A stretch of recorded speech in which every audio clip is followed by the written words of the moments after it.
So the first set of pens that I have in my pen collection are the Faber-Castell calligraphy brush pens. This particular set has 12 colors, and this was given to me by my best friend as a Christmas gift back in 2019. If I'm not mistaken, this is worth 399 pesos at National Bookstore. But you can also get this for as low as 385 pesos on Shopee. Based on the brightness of the colors and the pen's overall quality, I can say that this is a cheaper alternative for the Tombow brush pens. This is perfect for those people who just started doing brush calligraphy because it has a soft tip. The next set of pens that I have in my collection are the Lil Hands Hyper Tip markers. This set comes in 24 colors, and it is also non-toxic, so it's definitely safe for kids. This can also be considered as a dupe for the Crayola Super Tips. I only got this a few days ago on Shopee and it is worth 148 pesos. So if you wanted to buy the Crayola Super Tips but still don't have the budget for it, then this is the perfect option for you. Not only are they so similar to each other, but you can also get it for a much lower price. However, upon doing the swatches, I saw that the colors of these markers are a bit more duller compared to the Crayola Super Tips. But nonetheless, its quality is still good. This is a must-have for those people who are still having a hard time using a brush pen. The tip of the pen allows you to do thin or thick strokes.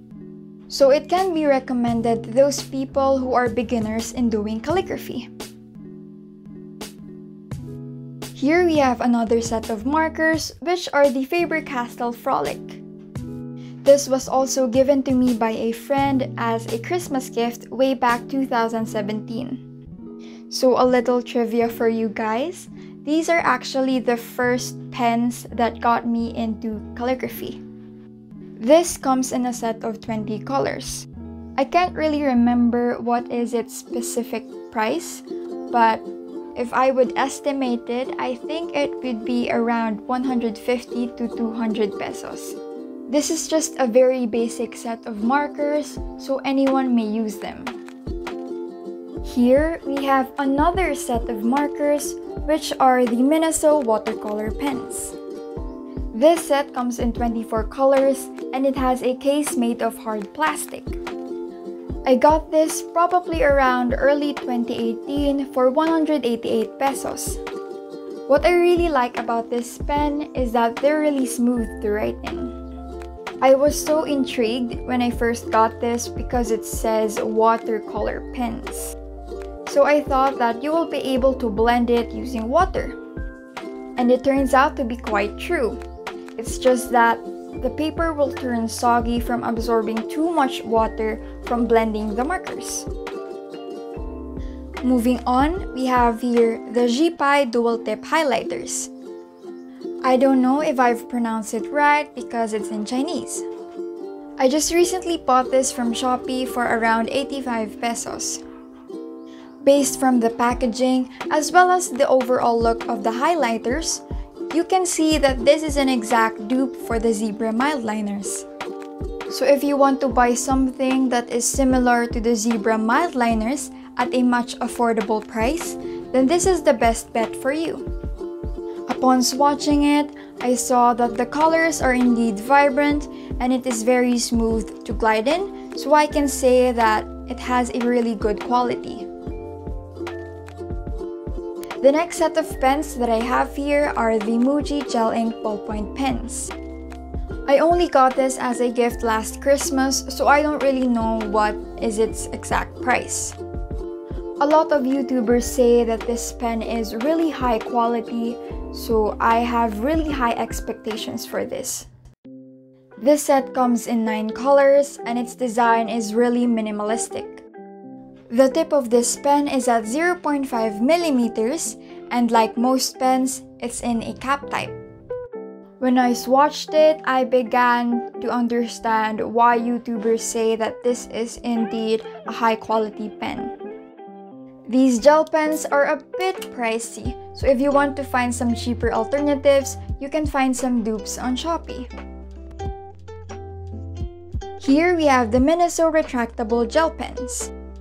Miniso has a stationery section wherein you can get 3 pens for only 88 pesos.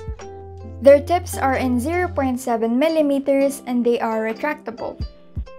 Some of them are very smooth to write in, but sometimes there is just that one particular pen that leaves broken lines. But for its affordability and quality, I can say that this is still worth the buy. The next set of pens in my collection are these aime Metal 0.7. These are metallic gel pens and I purchased them individually for 32.75 pesos each. The tip of this pen is at 0.7 millimeters and it is indeed thicker than most gel pens. I would have swatched this using a black paper so that you may be able to see it clearly, but unfortunately I do not have some, so I used regular paper instead. Surprisingly, this pen also has a bit of glitter. Miniso also has a lot of markers, so I grabbed a lot of metallic color pens from them. Since this is also from their stationery section, I got 3 markers for 88 pesos. The tip of these markers are really thick, so you can probably use them for brush calligraphy or just simple lettering.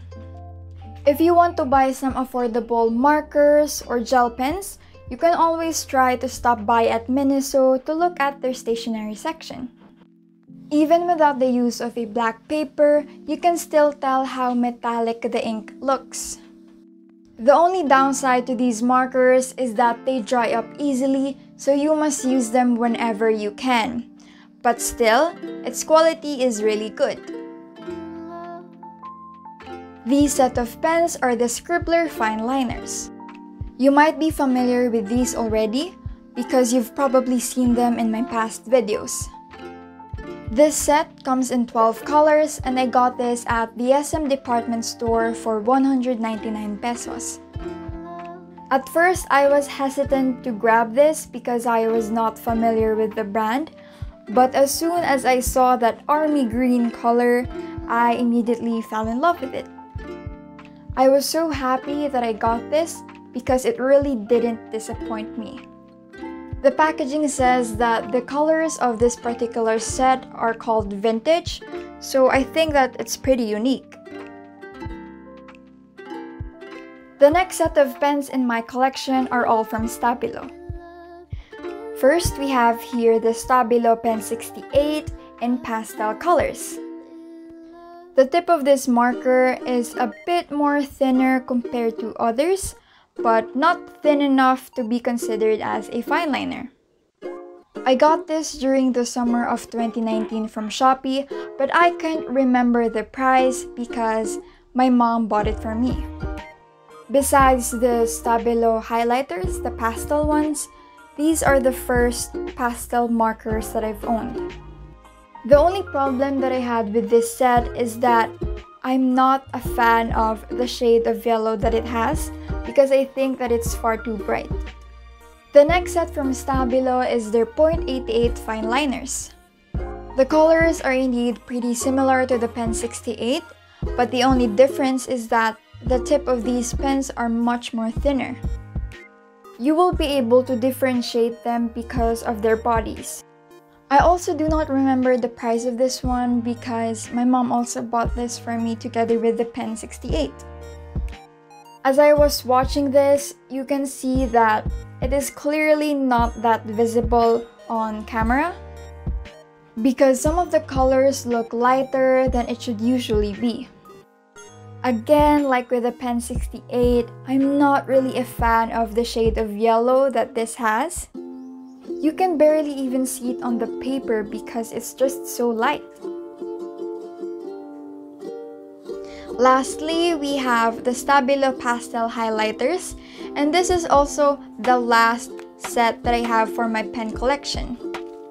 Back in 2017, everyone just seems to have this type of highlighter. I actually had 2 sets of these, I got one set, and this set was given to me at their Christmas party for the exchange gift. I actually had the purple one, but I gave it away to my sister, and now I don't know where it is.